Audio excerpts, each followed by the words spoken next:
नमस्कार, मी विजय साळवी. एबीपी माझाचा विशेष कार्यक्रम झिरोवर मध्ये आपल्या सगळ्यांचं स्वागत. मंडळी, राजकारण हा खेळ मोठा गमतीदार आहे. राजकारणात कधी कधी आपल्या माणसांनाही आव्हान द्यावं लागतं आणि कधी कधी प्रतिस्पर्ध्याला जवळही करावं लागतं. आता तुम्ही म्हणाल, आम्ही कार्यक्रमाच्या सुरुवातीलाच हे तत्वज्ञान का सांगतोय? कारण अर्थातच महाराष्ट्राचं राजकारण भाजपच्या एका निर्णयामुळं शिवसेनेचे मुख्य नेते आणि उपमुख्यमंत्री एकनाथ शिंदेंची त्यांच्या बालेकिल्ल्यातच कोंडी होते की काय, असा प्रश्न आता जनतेला पडू लागलाय. आता फार कोड्यात बोलत नाही, आजचा विषय उलगडून सांगायचा तर पालघर जिल्ह्याचे पालकमंत्री आणि भाजपचे नवी मुंबईतील आमदार गणेश नाईक यांनी लवकरच ठाणे शहरात जनता दरबार भरवण्याचं ठरवलंय.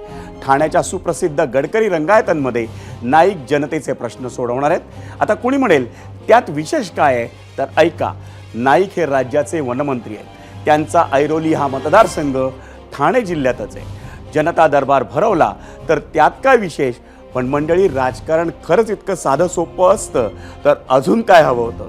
मंडळी, नोव्हेंबर 2024 मध्ये झालेल्या विधानसभा निवडणुकीत भाजपला राज्यात 132 जागा मिळाल्यानं अनेक राजकीय समीकरणं बदलली आहेत. मग महायुतीतली अंतर्गत समीकरणं त्याला अपवाद कशी असतील?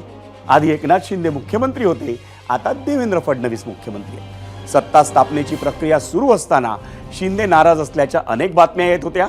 पालकमंत्री पदाच्या नियुक्तीच्या वेळीही शिंदेंची नाराजी दिसून आल्याची राजकीय निरीक्षकांमध्ये चर्चा होती.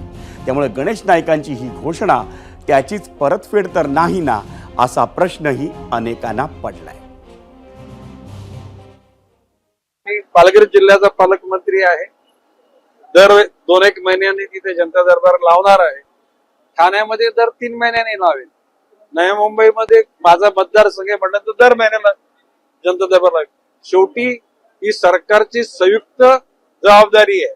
या ठिकाणी कोण मोठा कोण छोटा हा प्रश्न इथं नाही. भारतीय जनता पक्ष, एकनाथजी शिंदेची शिवसेना आणि अजित पवारांची राष्ट्रवादी पक्ष, या तिन्ही शक्तींच्या माध्यमातून जनतेला भविष्यकाल उज्ज्वल करण्यासाठी आम्ही सगळे झटणार आहोत.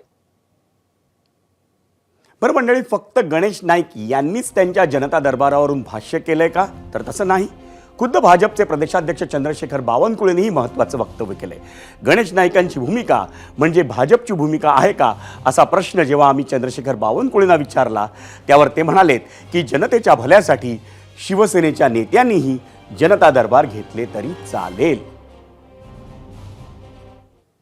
माननीय एकनाथ शिंदे साहेबांच्याही मंत्रिमंडळातल्या सदस्यांनी राज्यामध्ये जाऊन जनता दरबार घेतले पाहिजे. अजितदादाच्याही मंत्रिमंडळातल्या सदस्यांनी घेतले पाहिजे. शेवटी आमचे जे सर्व मंत्री आहेत, हे मंत्री सर्व म्हणून जर जनता दरबार घ्यायला लागले तर भलं कोणाचं होणार आहे? भलं जनतेचंच होईल ना. त्यामुळे सर्वांनाच ही मुभा आहे. या राज्यातला मंत्री राज्याचा मंत्री असतो, तो कुठल्याही जिल्ह्यात जाऊन कोणताही जनता दरबार घेऊ शकतो. कुठल्याही जिल्ह्यात जाऊन आपला मंत्रिपदाचा जो कारभार दिला आहे, जसं मला महसूल मंत्री आहे, तुम्ही महसूल मंत्री म्हणून कुठल्याही राज्यामध्ये कुठल्याही जिल्ह्यात जाऊ शकतो. त्यामुळे कुणाला नाही आहे, कुणालाही कुठे जाता येईल. मंडळी, महायुतीत एकजूट कायम आहे असं म्हणत चंद्रशेखर बावनकुळेंनी केलेल्या वक्तव्याचे अनेक अर्थ काढण्यात येऊ शकतात. आणि मंडळी, याच विषयाशी निगडीत होता आमचा आजचा प्रश्न.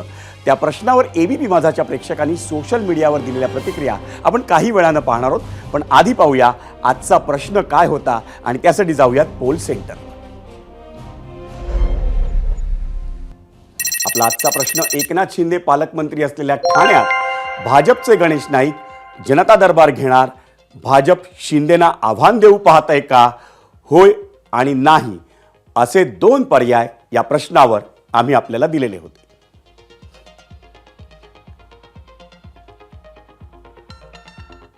आणि मंडळी, लोकांच्या प्रतिक्रिया, लोकांचा कौल जाणून घेण्याआधी आपण या विषयावर चर्चा करायची ती ठाण्याचे विद्यमान खासदार आणि एकनाथ शिंदेंचे अतिशय निकटवर्तीय नरेश म्हस्के यांच्याशी. आणि त्यासाठी जाऊयात आपण थेट गेस्ट सेंटरला. नरेशजी, स्वागत आहे आपलं एबीपी माझाच्या या खास कार्यक्रमात, ज्याचं नाव आहे झिरो ओव्हर. नरेशजी, सगळ्यांना प्रश्न पडलाय, पालघरचे पालकमंत्री, ठाण्याच्या म्हणजे ज्याचे एकनाथ शिंदेंचा बालेकिल्ला आहे, एकनाथ शिंदे त्याचे पालकमंत्री आहेत, उपमुख्यमंत्री आहेत राज्याचे ते, आणि अशा ठाण्यामध्ये येऊन पालघरचे पालकमंत्री जनता दरबार घेणार आहेत. काय आहे या मागचं राजकारण?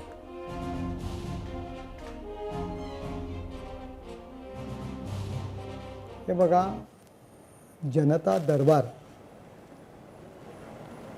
नाईक साहेबांनी जे काही वक्तव्य केलेलं आहे, 3 महिन्यातनं एकदा ठाण्यात जनता दरबार मी घेणार. नाईक साहेब जनता दरबार जर घेत असतील तर आमचं त्यावर ऑब्जेक्शन असण्याचं काही कारण नाही आहे. आज सकाळी त्यांनी ते विधान केल्यानंतर पालघरमधील आमच्या पदाधिकाऱ्यांचे फोन आले, अहो आपल्याकडे पण तुम्ही जनता दरबार घ्या. आता जर ठाण्यात जनता दरबार होणार असतील तर आम्हाला पालघरमध्ये सुद्धा जनता दरबार घ्यावे लागतील. आणि दरबार म्हणजे काय काय राजवाडा असतो की काय, की त्याच्यामध्ये मंत्री अमात्य आणि हे सगळे लोक बसलेले असतात. हे पहा की एकनाथ शिंदेसाहेब जेव्हा ठाण्यात येतात त्यावेळी हजारो लोक त्यांच्याकडे प्रश्न घेऊन असतात. मुंबईतही ती परिस्थिती आहे. माझ्यासारखा खासदार जेव्हा ठाण्यात रोज आनंद मठात बसतो दुपारी 400-500 लोक त्या ठिकाणी समस्या घेऊन येत असतात. आम्ही अधिकाऱ्यांना फोन करतो, तो सोडवण्याचा प्रयत्न करतो. त्याकरता त्याला वेगळा दरबार म्हणण्याची गरज नाही. उलट जर अशा पद्धतीने काम होणार असेल तर नक्कीच लोकांचे प्रश्न सुटणार आहेत. त्याच्यावरती ऑब्जेक्शन घेण्याची गरज काय, त्याच्यावरती बाबा ते घेऊ नका हे म्हणण्याची पण गरज नाही आहे.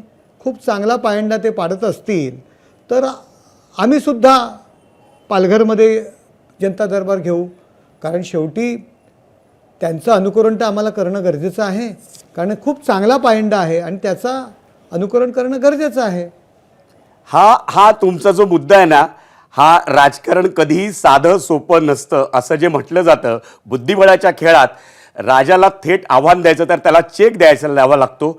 गणेश नाईकांना आणून भाजपने इथं चेक दिलाय का, आणि त्याचं उत्तर तुम्ही पालघरमध्ये जनता दरबार घेऊन देणार का?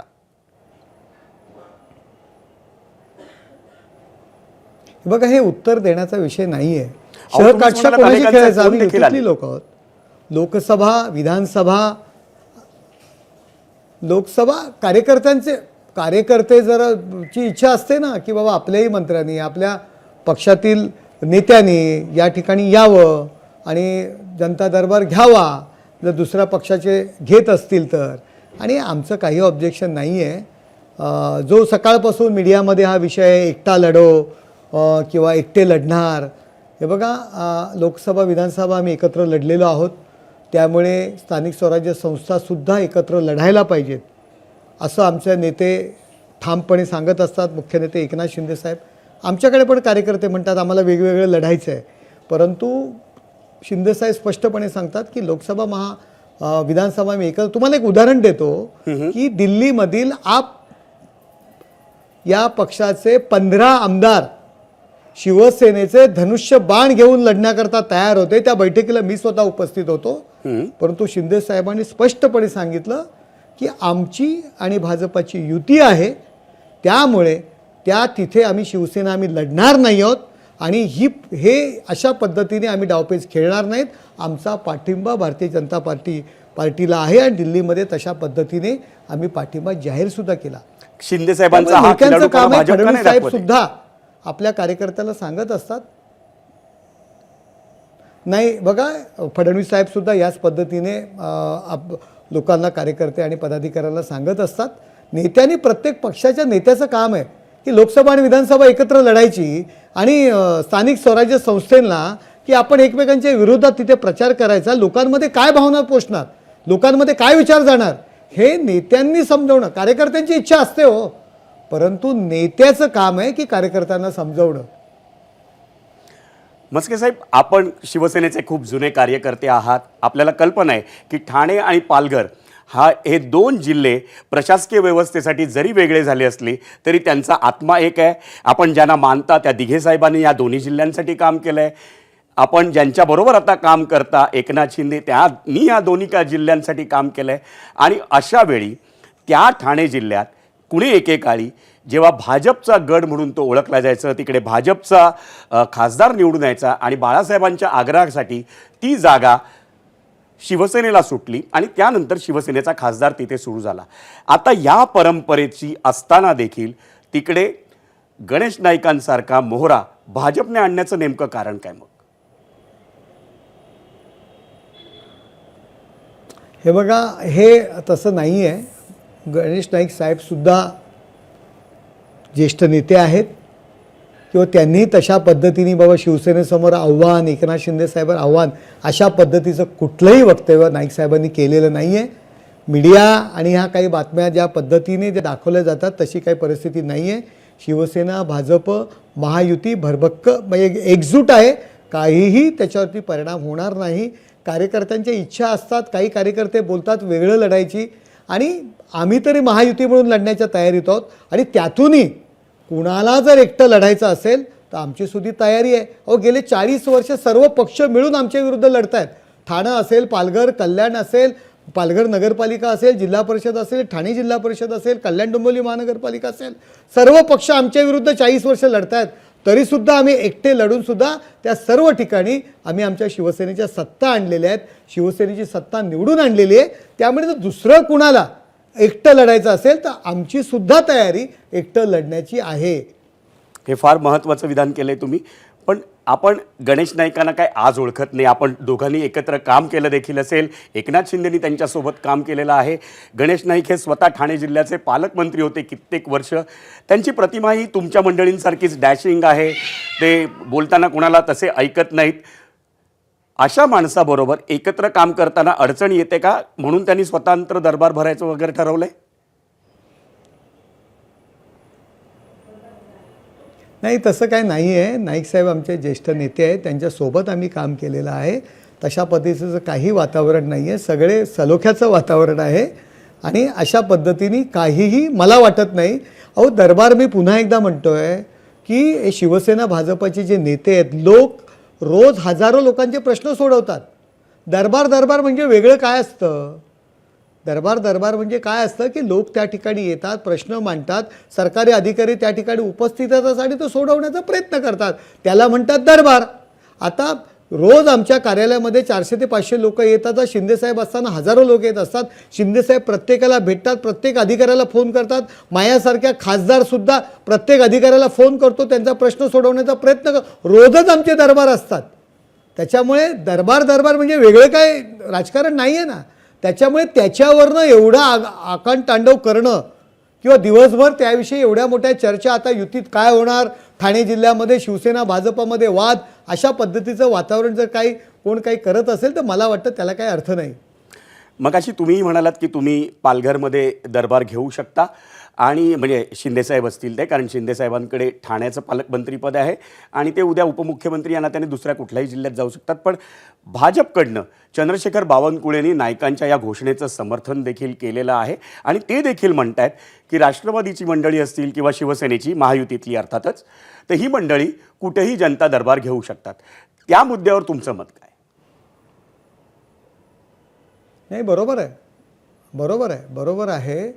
प्रत्येक बावनकुळे साहेबांनी जे सांगितलेलं आहे की प्रत्येक मंत्री प्रत्येक जिल्ह्यामध्ये, प्रत्येक राष्ट्रवादीचे असतील, प्रत्येक जिल्ह्यामध्ये जनता दरबार घेऊ शकतात. आणि खरंच अशा पद्धतीने वातावरण सुरू झालं. एका जिल्ह्यात मी तर म्हणतो 30 दिवस जनता दरबार व्हायला पाहिजेत. 30 मंत्री त्या ठिकाणी यायला पाहिजेत, म्हणजे तात्काळ सर्व कामांचा सुपडा पार पडेल असं मला तरी वाटतं. लोकांचे प्रश्न सुटले जातील.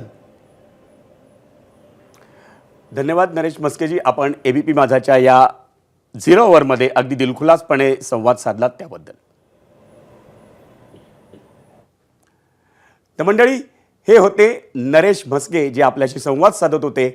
गणेश नाईकांनी जी घोषणा केली आहे की पालघरचे पालकमंत्री असून देखील ते ठाण्यामध्ये जनता दरबार घेणार आहेत आणि तो ठाणं हे एकनाथ शिंदेंचा बालेकिल्ला म्हणून ओळखलं जातं. आता एकनाथ शिंदेंवर टीका करण्याची संधी असेल तर ठाकरेंच्या शिवसेनेनं ती वाया दवडली असं कधीच होणार नाही. आणि त्यातल्या त्यात संजय राऊत जे खासदार आहेत ते तर असं कधीच करणार नाही. आणि अगदी तसंच झालं. गणेश नाईक शिंदेना राजकारणात किती ज्येष्ठ नेते आहेत हा इतिहासाचा दाखला देऊन संजय राऊतांनी शिंदेंवर हल्ला चढवला. नाराज कोण आहे काय त्याच्यावर असं आहे की ते आता टेक्नॉलॉजीचा वापर करत असतील. एकनाथ शिंदे हुशार आहेत फार ते. आणि एकनाथ शिंदे नाराज आहेत की नाही त्यांनी सांगायला पाहिजे. आपण कसं काय सांगणार? त्यांनी सांगायला पाहिजे हो मी नाराज आहे. किंवा त्यांचे जे बॉस आहेत फडणवीस त्यांनी सांगायला पाहिजे हो एकनाथ शिंदे नाराज आहेत. ज्या तिथे गणेश नाईक हे एकनाथ शिंदे यांना वरिष्ठ आहेत, सिनियर आहेत. शिवसेनेमध्ये असतानाही गणेश नाईक जेव्हा मंत्री होते शिवसेनेच्या मंत्रिमंडळात, तेव्हा एकनाथ शिंदे कुठेच नव्हते. राजकीयदृष्ट्या ते आज गणेश नाईक कोणत्या पक्षात आहेत हे विषय सोडा, पण गणेश नाईक हे एकनाथ शिंदेना नक्कीच सिनियर आहेत, वरिष्ठ आहेत. त्याच्यामुळे त्यांचा अनुभव मोठा आहे, त्यांचा आवाका मोठा आहे आणि एक मंत्री म्हणून त्यांना तो अधिकार आहे आपापल्या मतदारसंघात किंवा जिल्ह्यामध्ये लोकांचे प्रश्न सोडवण्याचा.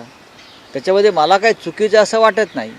एकनाथ शिंदेने फिरावं, नवी मुंबईत जावं, तेही मंत्री आहेत, तिथे महानगरपालिका आहे. मंडळी, गेल्या काही आठवड्यांपासून उपमुख्यमंत्री एकनाथ शिंदे हे नाराज असल्याच्या बातम्या सातत्याने येत आहेत. खरं तर राजकारणात होय मी नाराज आहे असं थेट कोणीच सांगत नाही, पण हिंदीत म्हणतात ना, समझने वाले को इशारा काफी आहे. तसंच राजकारणाची नेमकी समज असेल ना, त्याला संकेतही पुरेसे असतात. दर आठवड्याप्रमाणे कालही राज्य मंत्रिमंडळाची बैठक झाली. ही बैठक मंत्रालयात होते हे सर्वांनाच माहिती आहे, पण तरीही उपमुख्यमंत्री एकनाथ शिंदे या बैठकीला प्रत्यक्ष उपस्थित नव्हते. ते व्हिडिओ कॉन्फरन्सिंगच्या सहाय्यानं या बैठकीत सहभागी झाले. त्यामुळे पुन्हा एकदा एकनाथ शिंदेंच्या नाराजीच्या चर्चा या राजकीय वर्तुळात सुरू झाल्या आहेत. त्याचं एक महत्त्वाचं कारण रायगड जिल्ह्याचं पालकमंत्रीपद हेही असू शकतं. पण साहजिकच शिवसेनेचे आणि भाजपचे नेते त्याचं खंडन करतायत आणि विरोधक मात्र टोले लगावतायत. सरते शेवटी मुख्यमंत्रीपद भूषवल्यावर उपमुख्यमंत्रीपद स्वीकारणं हे शिंदेना अजूनही मनापासून पटलेलं नाही का, असा सवाल अनेक राजकीय तज्ज्ञ उपस्थित करतात. बिलकुल माननीय शिंदे साहेब नाराज नाहीत. त्यांची आणि माननीय मुख्यमंत्री महोदयांची चर्चा झालेली. काही पूर्वनियोजित दौऱ्यामुळं माननीय शिंदे साहेब फिजिकली प्रात्यक्षिक उपस्थित राहू शकले नाहीत, परंतु अशा पद्धतीची आणि अशा छोट्या गोष्टींवरनं नाराज होणारा तो नेता नाही. ज्या माननीय आदरणीय शिंदे साहेबांनी 50 आमदार घेऊन एक धाडस केलं आणि महायुतीचं सरकार आणलं. शिंदे साहेब हे लढवय्या नेते आहेत, त्यामुळं शिंदे साहेबांच्याबद्दल अशा पद्धतीने ते नाराज आहेत वगैरे अशा वावड्या उठवणं हे कृपा करून आमच्या विरोधकांनी हे बंद करावं. काही नाराज नाही. एकनाथजी माझ्याशी बोलले होते, त्यांना ठाण्याहून येण्याकरता थोडा काळ लागला, त्यामुळे त्यांनी स्वतः एकनाथजी देवेंद्रशी बोलले तुम्ही बैठक सुरू करा. काही नाराजी नव्हती. परवाच भेटलो ना आम्ही, अमित भाई होते, मी होतो, एकनाथजी होते. नंतर परवा एकनाथजी बोलले तुम्हीच आपला काहीतरी मीडियाच्या माध्यमातून कल्लोळ उभा करता. हे नाराज आहे, ते नाराज आहे. कोणी नाराज नाही. आम्ही एकत्र आहोत आणि चांगले मस्त आहोत, आनंदी आहोत. मंडळी, उपमुख्यमंत्री एकनाथ शिंदे हे खरंच नाराज असतील तर नाराज होण्याची ही काही त्यांची पहिली वेळ नाहीये. गेल्या 20 वर्षात ते अनेकदा नाराज झालेत. 0 ओव्हरसाठी आम्ही त्यांच्या नाराजीचा अख्खा इतिहास शोधून काढला. पाहुयात मीडिया सेंटरला. 19 वर्षांचा नाराजी इतिहास. 2005 ठाणे महापौरपद. ठाण्यातील वागळे इस्टेट परिसरात शिंदेंच्या राजकीय कारकिर्दीला सुरुवात. 2005 तोच मुद्दा आहे. ठाणे शहराच्या महापौरपदाचा मान हा ठाणे शहराला की वागळे इस्टेटला असा वाद झाला होता त्यावेळी, आणि तेव्हा शिंदे नाराज झाल्याची चर्चा ही पहिल्यांदा झाली होती. 2006 संपर्क नेतेपद. सुभाष देसाई यांची ठाणे जिल्हा संपर्क नेतेपदी नियुक्ती झाली होती आणि शिंदेना ही नियुक्ती पटली नव्हती, त्यामुळे ते नाराज झाले होते आणि त्यावेळी दुसऱ्यांदा चर्चा झाली होती. अखेर 2007 साली मनपा निवडणुकीच्या तोंडावर देसाईंची नियुक्ती रद्द करण्यात आली. 2009 साली जिल्हा विभागणी लोकसभा निवडणुकीत विजय चौगुलेंचा पराभव झाला होता आणि त्यानंतर पक्ष कार्यासाठी ठाणे जिल्ह्याची 2 भागात विभागणी करण्यात आली, ठाणे आणि कल्याण. या विभागणीमुळे शिंदे पुन्हा नाराज झाले होते आणि ती दूर करण्यासाठी शिंदेना ठाणे जिल्हा संपर्क प्रमुख पद बहाल करण्यात आलं होतं. 2012-13 मंत्रिपदाची ऑफर. शिंदे नाराज असल्याची चर्चा. काँग्रेसमध्ये या मंत्रिपद देतो अशी पृथ्वीराज चव्हाणांकडून ऑफर आल्याची चर्चा होती. मात्र शिंदेंची नाराजी दूर करण्यात ठाकरेंना तेव्हा यश आलं होतं. ऑक्टोबर 2014 उपमुख्यमंत्रीपद शिवसेना विरोधात असताना शिंदेंकडे विरोधी पक्षनेतेपद होतं आणि शिवसेना सत्तेत गेल्यावर शिंदेना MSRDCचं मंत्रिपद देण्यात आलं. मात्र शिंदेंचं राजकीय महत्त्व वाढू नये म्हणून पक्षानं उपमुख्यमंत्रीपद घेतलं नाही अशी कुजबूज होती आणि त्यामुळंच शिंदे नाराज होते, किंबहुना उपमुख्यमंत्रीपद न मिळाल्यामुळे ते नाराज होते 2014 साली. मात्र तेव्हा देखील त्यांची नाराजी दूर करण्यात पक्ष नेतृत्वाला म्हणजे उद्धव ठाकरेंना यश आलं होतं. नोव्हेंबर 2019 मुख्यमंत्रीपद नाकारलं. मविया स्थापन झाल्यावर मुख्यमंत्रीपद शिंदेंकडे देणार अशी चर्चा होती, पण स्वतः उद्धव ठाकरे मुख्यमंत्री झाल्यानं शिंदे नाराज झाले अशी चर्चा होती. नाराजी दूर करण्यासाठी शिंदेना मलईदार नगरविकास खातं बहाल करण्यात आलं. मवियाच्या कार्यकाळात शिंदे सतत नाराज असल्याच्या बातम्या यायच्या.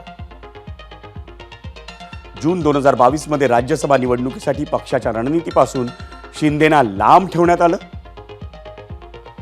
15 दिवसांनी विधान परिषद निवडणूक, त्यातही शिंदेना जाणीवपूर्वक दूर ठेवण्यात आलं.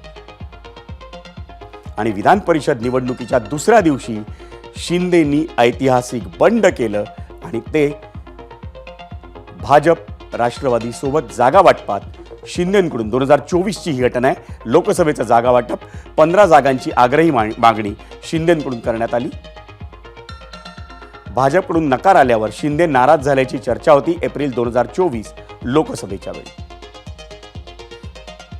अखेर भाजपच्या केंद्रीय नेतृत्वाशी शिंदेंनी थेट चर्चा केली आणि 15 जागा मिळवण्यात यश मिळालं त्यांना.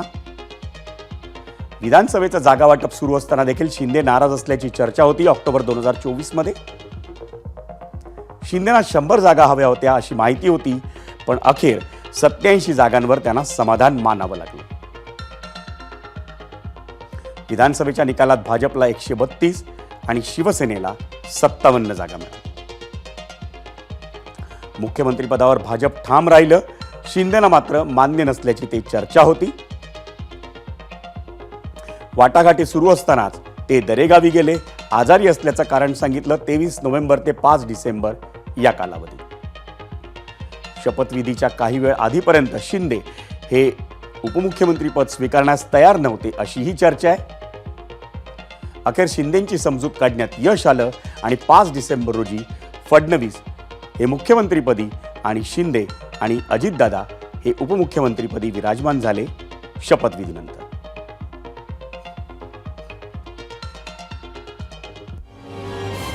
आणि मंडळी, आता वेळ झाली आहे आजच्या प्रश्नावर एबीपी माझाच्या प्रेक्षकांनी दिलेल्या प्रतिक्रिया पाहण्याची. आजचा आमचा प्रश्न हा अर्थातच एकनाथ शिंदे आणि गणेश नाईकांबद्दल होता आणि एबीपी माझाच्या अनेक प्रेक्षकांनी त्यावर आपल्या प्रतिक्रिया व्यक्त केल्या. त्यातील काही निवडक प्रतिक्रिया पाहूया. त्यासाठी जाऊयात मीडिया सेंटरला. आधी पाहूयात काय होता आजचा प्रश्न. आजचा प्रश्न: एकनाथ शिंदे पालकमंत्री असलेल्या ठाण्यात भाजपचे गणेश नाईक जनता दरबार घेणार. भाजप शिंदेना आव्हान देऊ पाहतंय का? होय आणि नाही असे 2 पर्याय आम्ही आपल्याला दिलेले होते. या पर्यायावरती आपला कौल आपण पाहणार आहोत, पण त्याआधी पाहूयात आपण दिलेल्या प्रतिक्रिया. गोपाळ दंडगवाळे एक्सवर म्हणतायत, गणेश नाईकांच्या माध्यमातून भाजप थेट आव्हान न देता दबाव तंत्र वापरत असल्याचं दिसतं. शिंदे यांच्या बालेकिल्ल्यात भाजपनं शिरकाव करण्याचा हा पहिला प्रयत्न असू शकतो. फेसबुक उल्हास राऊत म्हणतायत, आव्हान वगैरे काही देत नाहीये. हे सरकार 3 पक्षांचं आहे. इथं कोणी मोठा आणि छोटा नाही. आपला पक्ष वाढवण्यासाठी कोणीही कुठेही जनता दरबार किंवा बैठका घेऊ शकतात. फेसबुकवर श्याम राऊत म्हणतायत, अमित शहानी आधीच सांगितलंय 2029 मध्ये भाजपचा मुख्यमंत्री स्वबळावर असेल. युती असणार नाही. ही त्याचीच पूर्वतयारी आहे. मंडळी, 0 ओव्हरच्या पहिल्या सत्रात ब्रेक घेण्याआधी एबीपी माझाच्या प्रेक्षकांनी आजच्या प्रश्नावर दिलेला आपण कौल पाहूयात आणि त्यासाठी जाऊयात पोल सेंटरला. पहिल्यांदा पाहूया आपला आजचा प्रश्न काय होता पुन्हा एकदा. एकनाथ शिंदे पालकमंत्री असलेल्या ठाण्यात भाजपचे गणेश नाईक जनता दरबार घेणार. भाजप शिंदेना आव्हान देऊ पाहतंय का? युट्यूबवर एकूण मतं आली 20,000. 86% प्रेक्षक म्हणतायत होय, 14% म्हणतायत नाही. एक्सवर या प्रश्नावरचा कौल आपण पाहतोय. 80% प्रेक्षक म्हणतायत होय, 20% म्हणतायत नाही. इंस्टाग्रामवरचा कौल आपण पाहतोय. 82% प्रेक्षक म्हणतायत होय, 18% म्हणतायत नाही. आणि फेसबुकवरचा कौल आपण पाहतोय.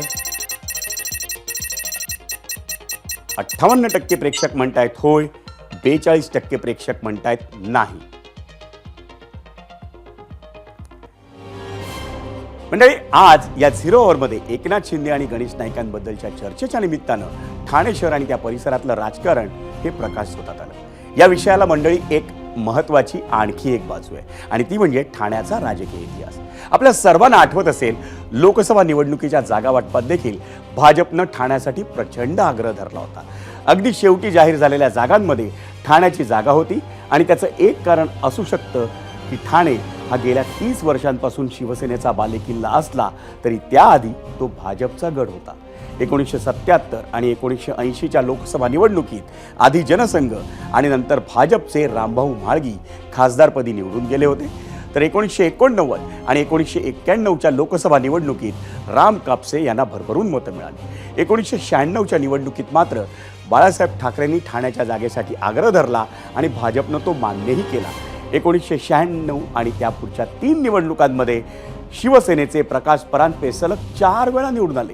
तेव्हापासून आज तागायत ठाण्याची लोकसभेची जागा ही शिवसेनेकडे आहे.